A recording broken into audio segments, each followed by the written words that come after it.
Dear friends, there is a story about a pastor, after reading today's gospel, was terribly afraid of getting leprosy.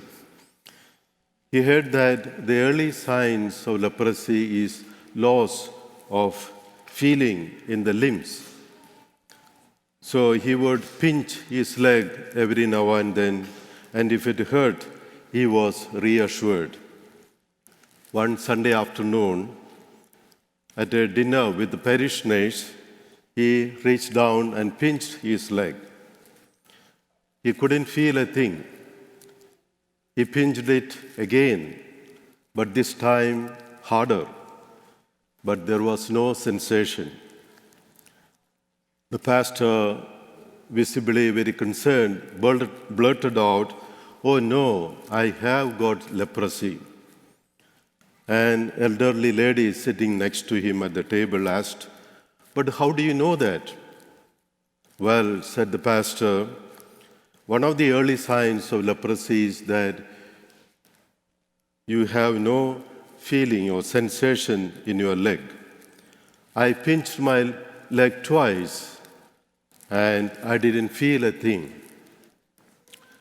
The old lady said, "Father, the idea is good, but it was my leg that you pinched both times." In the modern world, leprosy is seldom heard of because it has been eradicated for the most part. The leper in today's gospel was not only severely ill, but he was banned from doing worship.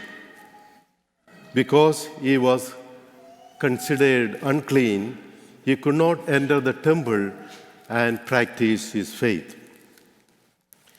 It is no wonder he did everything possible to find Jesus and beg him for a healing. According to some Bible scholars, in curing the leper, Jesus assumes that the temple priest would reinstate him into the community. Today's gospel is about faith and about love. The leper had great faith in Jesus. He believed that Jesus could heal him.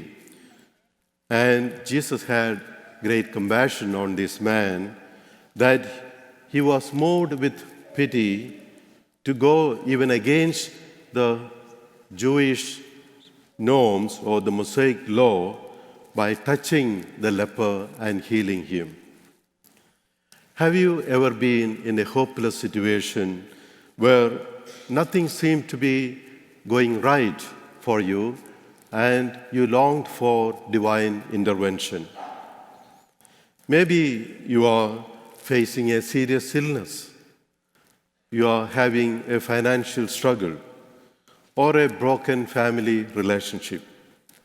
In those moments, we often cry out to God, asking to bring healing and restoration to our life. In the gospel passage, we find a man who is in great physical and social agony. He was isolated from the family and friends because he had leprosy.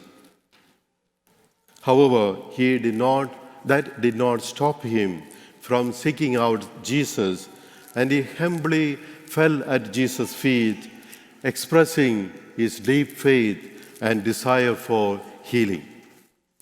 In Jewish culture, touching a person with leprosy would make one unclean. But Jesus was not bound by these social restrictions or norms. His touch showed his willingness to go and enter into the brokenness of this leper and bringing him healing and well-being. Jesus' touch is powerful and transformative, and so we can trust in his love and compassion when we approach the Lord. After the leper was healed, Jesus instructed him to go to the temple, show yourself, and ask them to reinstate him into the community, declaring that he was clean to lead a good and normal life. Dear friends, today the Church still continues the healing ministry of Christ. We all are called to do that ministry or the mission of Christ through the sacraments and spiritual ministries. That's why we have the annual stewardship pledges to take care of all our outreach programs, human concerns, disciple formation, charitable giving, and grants to our own parishioners and local community. I am deeply grateful for your generosity and great sacrifices that you make each year. Certainly, your selfless contributions and wholehearted support enable us to do all our spiritual ministries like the online Mass, Encounter series, youth ministry, Bible camp, music ministry, and even have Fun Fest to reach out to many more people with the message of Christ beyond our Seton family. Now, I would like to invite Rita McGann, our new business manager, to tell us briefly about the various ministries and the exciting programs that we have at Seton that makes us a truly vibrant faith community. My name is Rita McGann, and thank you for welcoming me as the new business manager of our parish. Today I'm going to provide you with a summary of the liturgical, sacramental, pastoral, and charitable activities that we have engaged in over the course of 2023. Seton now has 1,295 family units or households. That's up by 55 families. This represents 3,816 people, which is an increase of 228 people in our parish. Mass was celebrated over 300 times this past year. There were 22 infant baptisms, 1 adult baptism, 24 first reconciliations, 24 first communions, 21 youth confirmations, and 1 adult confirmation. There were 33 anointings of the sick, 33 funerals. In Christian formation, grades 4 through 6, we had 117 students, which was up by 9 from the prior year. In the formation grades 7 through 8, we have 94 students, which is up by 16 from the prior year. And within this group, these Seton middle and high schoolers participated in over 13 youth-specific events and activities in addition to their twice-monthly discipleship formation. And among their activities was involvement in the Wisconsin Catholic Youth Rally. In family formation, we had 39 students or 20 families, which is down half from last year, but many of those students moved up into other Catholic formation programs. Our youth ministry program had 13 leaders, and the family formation had 10 leaders. Vacation Bible Camp had the same number as registrants as last year, 70 children, which used 80 volunteer disciple helpers. And the Children's Liturgy of the Word for the 8:30 and 10:45 Masses on Sunday averaged about 30 per Mass. So we continue to have nursing home communion services for 1 location. The holiday box drive yielded 605 boxes, which was up from last year's new record. The Advent Giving Tree gifts for the poor distributed over 325 gifts. The We Share monthly food collections, of which the gift boxes were a part, estimate about 10,000 pounds of food were received, plus $27,066 donated, which was up by almost 10,000 from prior year. There's also migrant ministry outlays in the amount of $22,926. Adult formation had 40 events, and scripture sharing groups, there were 80 participants.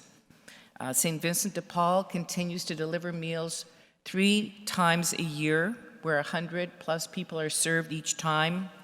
The sandwich ministry continues. It's once a month with 240 sandwiches per month. And there's a group home communion service weekly where 20 people plus are served.